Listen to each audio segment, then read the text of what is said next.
রাধে রাধে বন্ধুরা, কেমন আছো তোমরা সবাই? আশা করি সবাই খুব ভালো আছো। আমরাও কিন্তু ভগবানের কৃপায় ভালোই আছি। আমার নতুন আরও একটি ব্লগে তোমাদের সবাইকে জানাই অনেক ভালোবাসা, অনেক স্বাগত। প্লিজ বন্ধুরা, আজকের ভিডিওটি স্কিপ না করে পুরো ফুল দেখার অনুরোধ রইল। আশা করি আজকের ভিডিওটি তোমাদের ভালো লাগবে। আর প্লিজ বন্ধুরা, একটা কমেন্ট, একটা লাইক কিন্তু অবশ্যই করবে। তোমরা কিন্তু অনেকেই ভিডিও দেখো কিন্তু একটা লাইক করতে ভুলে যাও, তাই প্লিজ তোমরা ভিডিও শুরুতে একটা লাইক করে দিও, তাহলে কিন্তু একদমই ভুলবে না। সকালে কিন্তু আশেপাশে কাজ সবই হয়ে গেছে, আমি কিন্তু স্নান করে নিয়েছি। আর আমার ছেলে কিন্তু স্কুলেও চলে গেছে। এদিকে গোপাল সোনাও কিন্তু ঘুম থেকে উঠে বসে রয়েছে। তা ভাবলাম যে কাজ টাজ তো সবই হয়ে গেছে, মানে আশেপাশে কাজ, আর ছেলে তো স্কুলে চলে গেছে, তাহলে ঘরটা এখন গুছিয়ে নিই।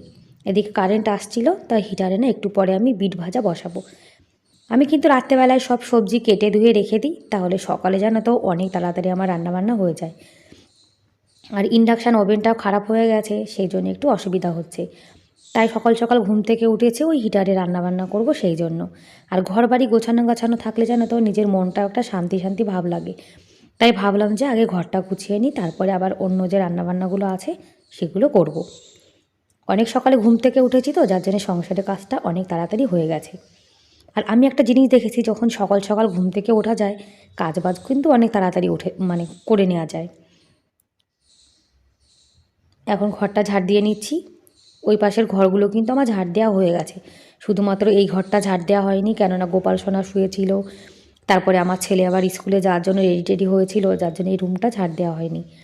তা ছেলে চলে যাওয়ার পরে এখন রুমটা ভালো করে ঝাড় দিয়ে নিচ্ছি। আর আমি কিন্তু সব সময় ঘর ঝাড় দেওয়ার সময় জানো তো খাটের নিচে, তারপরে বেডের নিচে ভালো করে ঝাড় দিই। আর আমার ছেলে যখন বই টই পড়ে, তখন ওই কাগজ ছিঁড়ে তারপরে কখনো কিছু খেয়ে ওই নিচে ফেলে। কখনো যদি মনে থাকে বাইরে ফেলে, আবার কখনো ইচ্ছা করেই ফেলে। আর ছোটো মানুষ তো সব সময় তো আর মনে রাখতে পারে না, যখন মনে যা চায় তখন তাই করে। ব্যাস ঝাড় ঝাড় দেওয়া কিন্তু হয়ে গেছে আমার। আর এখন এই যে হিটারে কড়াইটা বসিয়ে রেখেছিলাম, কড়াইটা কিন্তু ভালোই গরম হয়ে গেছে। বিটটা কিন্তু রাত্রেবেলায় আমি কেটে ধুয়ে রেখে দিয়েছিলাম। যদি রাত্রে একটু কষ্ট করে কিছু কাজ করে নেওয়া যায়, তাহলে কিন্তু সকালটা জানো তো অনেক আরামেই কিন্তু রান্নাবান্না করা যায়। শীতকালে একটু লেট করে ঘুম থেকে উঠলেও সকালে কোনো অসুবিধা হয় না। আজকে করব মুসুর ডালের বড়া। আর জানো তো মুসুর ডালের বড়া খেতে দারুণ লাগে। এর মধ্যে কিন্তু আমি পেঁয়াজ দিইনি, কেননা আমার বর তো পেঁয়াজ খায় না, এই জন্য পেঁয়াজ ছাড়াই মুসুর ডাল করব। লবণ, হলুদ, তারপরে একটু ধনেপাতা, একটু ভাজা মশলা, এগুলো দিয়ে তারপরে ফ্রাই করে নেব। ওইদিকে তো হিটারে বিট ভাজা হচ্ছে, আর এদিকে আমি গ্যাসে ডালের বড়াটা করে নেব।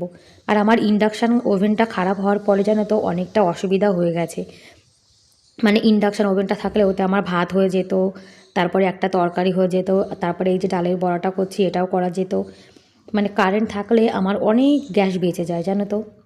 কদিন আগে কিন্তু ইন্ডাকশান ওভেনটা খারাপ হয়ে গেছিলো, ঠিক করে আনা হয়েছে 300 টাকা দিয়ে, তারপরে আবার খারাপ হয়ে গেছে। তা ভাবছি এখন আর পয়সা দিয়ে শুধু শুধু ঠিক করাবো না। মানে ঠিক করিয়ে আনা হয়েছে, 2 দিন চলেছে, এর মধ্যে আবার খারাপ হয়ে গেছে। তাই ভাবলাম যে এখন ওটা ওরকমই থাক, পরে দেখা যাবে ঠিক করব কি না। আর এত টাকা দিয়ে ঠিক করার পরে যদি 1 মাসও না চলে, তাহলে বলো কেমন লাগে। আর 300 টাকা তো আর একদম কম না, তাও ভালোই পয়সা নিয়েছে জানো তো।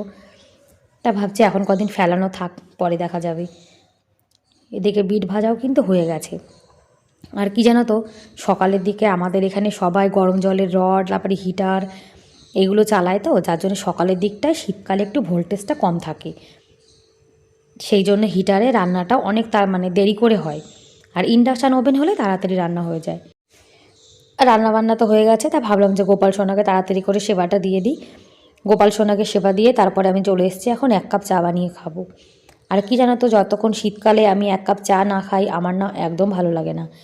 1 কাপ চা খেলে মনে হয় যেন মানে কাজে একটা এনার্জি পেয়ে যাই। কিন্তু গোপাল সোনাকে সেবা না দিয়ে তো কিছু খাই না, সেই জন্য সকাল সকাল গোপাল সোনাকে সেবা দিয়ে তারপরে এখন চা খেয়ে নেবো। এদিকে কিন্তু বড়া ভাজাটাও হয়ে গেছে। আর বড়ার সঙ্গে কিন্তু আমি শুকনো লঙ্কা ভেজেছি। বড়ার সঙ্গে শুকনো লঙ্কা খেতে দারুণ লাগে। আর আমার বরের তো মানে বড়া, তারপরে আলু সিদ্ধ, এর সঙ্গে শুকনো লঙ্কা ভাজা হলে একটু ভালো লাগে বেশি। আর দুপুরে রান্নাবান্না কিন্তু করে নিয়েছি, গোপাল সোনাকে সেবাও দিয়ে দিয়েছি। আর এখন কিন্তু সকালে আমাদের জন্য রুটি বানাচ্ছি। আমি কিন্তু সকালে আর দুপুরে একসঙ্গে রান্নাবান্না করে নিই, কেননা ও গোপাল সোনাকে সেবা দিতে হয়, তো সেই জন্য ভাত তরকারি সব রান্নাবান্না একবারে করে নিই। আর কারেন্ট আছে, সেই জন্য হিটার তো রান্না করতে হয়, সেই জন্য একবারে করে ফেলি। আর বন্ধুরা, তোমরা এখনও পর্যন্ত যারা ভিডিওটি দেখছো, তোমাদের আজকের ভিডিওটি কেমন লাগলো কমেন্ট করে কিন্তু অবশ্যই জানিও। আর ভিডিওর কোনো অংশ ভালো লেগে থাকলে প্লিজ একটা লাইক করে দিও। আর আমার চ্যানেলে তোমরা আজকে যারা নতুন আর ভিডিওটি দেখছো, তোমাদের যদি এরকম ভিডিও দেখতে ভালো লাগে আমার এই চ্যানেলটিকে সাবস্ক্রাইব করে আমার এই ছোট্ট পরিবারের পাশে থেকে যেতে পারো। আর এই কাজটি যারা অলরেডি করে দিয়েছো তাদেরকে অসংখ্য ধন্যবাদ। তোমরা যারা যারা যে দিদিভাইরা আমার ভিডিও দেখো, সুন্দর সুন্দর কমেন্ট করো, তোমাদেরকে কিন্তু অনেক অনেক ধন্যবাদ, অনেক ভালোবাসা জানাই মন থেকে। আর কালকের একটু সিমাই ছিল সেটা, তারপরে রুটি আর এক গ্লাস লস্যি, এটা দিয়েই কিন্তু সকালে খাওয়াটা খেয়ে নেব। আর যা রান্নাবান্না করেছি সেগুলো দুপুরের জন্য। আর এখন গ্যাস ওভেনটা পরিষ্কার করে নিচ্ছি। রুটি বানানোর পরে গ্যাস ওভেনটা ভীষণ নোংরা হয়ে যায়, মানে পরিষ্কার না করলে তো একদমই হয় না। কিন্তু গ্যাস ওভেনটা একটু ঠান্ডা হওয়ার পরে তারপরে কিন্তু পরিষ্কার করি, কেননা যখন ওভেন গরম থাকে তখন পরিষ্কার করতে গেলে কিন্তু অনেক সময় যেন হয়তো হাত পুড়ে যাওয়ার ভয় থাকে। সেই জন্য একটু ঠান্ডা হয়েছে তারপরে কিন্তু পরিষ্কার করে নিচ্ছি। আর ইন্ডাকশন ওভেনটা খারাপ হওয়ার পরে এখানে তো ফাঁকা হয়ে গেছে, এখান থেকে সরিয়ে দিয়েছি, তো আমার রান্নাঘরটা কিন্তু একদম খালি খালি হয়ে গেছে, মানে জায়গাটা একদম পুরো ফাঁকা হয়ে গেছে। আমি ইন্ডাকশন ওভেনটাকে ভীষণ মিস করছি। এদিকে গোপাল সোনার জন্য কিন্তু আলাদা করে ভাত তরকারি সব তুলে রেখে দিয়েছি, আর আমাদের জন্য কিন্তু আলাদা করে তুলে রেখে দিয়েছি। কাউন্টারের নিচে তো ফাঁকা, দেখতে একদমই ভালো লাগে না। তারপরে মেঝেটা ওই কোনায় যে বাসন রাখার একটা দেখছো, ওখানে জানো তো আগে আমাদের ওই চাচি মানে কখনো হয়তো পরিষ্কার টরিষ্কার করেনি, আগে মনে হয় গ্যাস ওভেন ওখানেই রাখা ছিল, একদম পুরো অয়েলি হয়ে গেছে। একদিন তো আমি ভীম জেল দিয়ে তারপরে স্টিলের যে মাজুনি আছে সেটা দিয়ে ভালো করে ডলেছি, তাও যেন তো পরিষ্কার হয়নি। তা ভাবলাম এখানে একটা কাপড় লাগিয়ে দিই, তাহলে কিন্তু দেখতে ভালো লাগবে। আমার জানো তো নোংরা রান্নাঘর, অগোছালো রান্নাঘর একদম ভালো লাগে না। তা কদিন থেকে যখন বাসনগুলো দেখাচ্ছিলাম তখন না একদম ভালো লাগতো না, মানে মেঝেটা একদম পুরো কালো হয়ে রয়েছে। তাই ভাবলাম যে একটা কাপড় লাগিয়ে দিই, তাহলে দেখতে ভালো লাগবে। আর তোমরা বলো এভাবে কাপড় লাগানোর পরে কি রান্নাঘরটা ভালো লাগছে কি না? আমার তো ভালোই লাগছে, মানে এখন কিন্তু রান্নাঘরের মানে চেহারাটা পাল্টে গেছে দেখো। ওদিকে পর্দাটা লাগিয়ে আমি চলে এসেছি এখন বাসনগুলো মেজে নেব। রান্নাঘরে অনেক এঁটো বাসন পড়ে থাকলে জানো তো একদম ভালো লাগে না। আর আগের থেকে কিন্তু ঠান্ডাটা একটু কমেছে জানো তো, আগে যেমন একদম কনকনে ঠান্ডা ছিল, সেই কনকনে ঠান্ডাটা এখন আর নেই।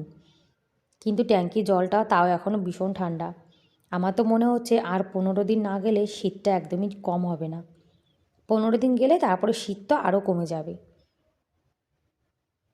এদিকে বাসনগুলো কিন্তু আমার মাজা হয়ে গেছে, নিরামিষ বাসনও মাজবো। তারপরে চলে এসেছি জামাকাপড় যা আছে সেগুলো নিয়ে উপরে। কত রোদ উঠেছে দেখেছো? যখন রোদ্দুরে উপরে আসি তখন ভীষণ গরম লাগে, আর যখন নিচে রুমে যাই তখন আবার ঠান্ডা লাগে। মানে এখন এমন একটা ওয়েদার, বেশিক্ষণ তো রোদ্দুরে বসেই থাকা যায় না, গা পুড়ে যায় জানো তো। আর এত সুন্দর রোদ্দুরে কিন্তু জামা কাপড় তাড়াতাড়ি শুকিয়ে যাবে, কোনো অসুবিধা হবে না।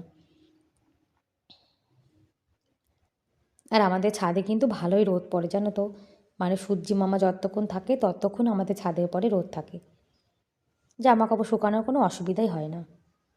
ব্যাস বন্ধুরা, তাহলে আজকের মতো এ পর্যন্তই, দেখা হবে পরের ভিডিওতে। ততক্ষণ তোমরা অনেক ভালো থেকো, সুস্থ থেকো, বাই বাই।